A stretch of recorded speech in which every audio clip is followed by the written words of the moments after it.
జ్ఞాన విజ్ఞాన తృప్తాత్మ, జ్ఞాన విజ్ఞానములచే తృప్తి చెందినవాడు. కూటస్థో విజితేంద్రియ, ఇంద్రియములను లెస్సగా తెలిసినవాడు అని ఇందులో ఉంది. కానీ ఇంద్రియములని అర్థం చేసుకున్నవాడు, డీప్గా అర్థం చేసుకున్నవాడు అని నేను అనుకుంటున్నాను.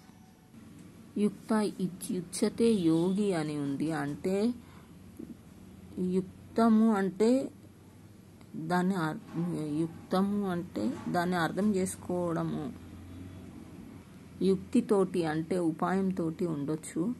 ఉచ్యతే యోగి, అటువంటి వాడు యోగి. సమలోష్టాశ్మ కాంచన, సమలోష్టాశ్మ కాంచన అనుంది. అంటే ఇక్కడ మట్టిగడ్డ, రాయి, బంగారం అందు సమ దృష్టి కలవాడు అని ఉంది. అన్నిటినీ మర్యాద ఇవ్వడం అంతే మర్యాద అని నేను అనుకుంటున్నా. మర్యాద అంటే అన్నిట్లో ఆ వెలుతురిని చూడడం అనుకుంటున్నా.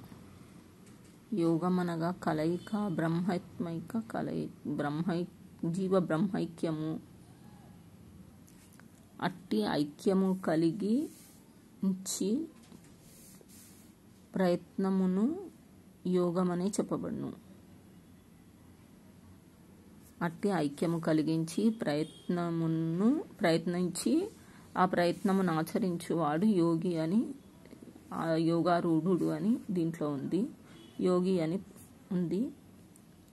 ఆ యోగి లక్షణాలు ఇక్కడ ఉంది. జ్ఞాన విజ్ఞానములచే తృప్తి చెందుట, కూటస్థుడు, నిర్వికారుడు, ఇంద్రియములను లెస్సగా జయించిన వాడు, మట్టి బంగారము సమంగా చూచువాడు అని ఉంది.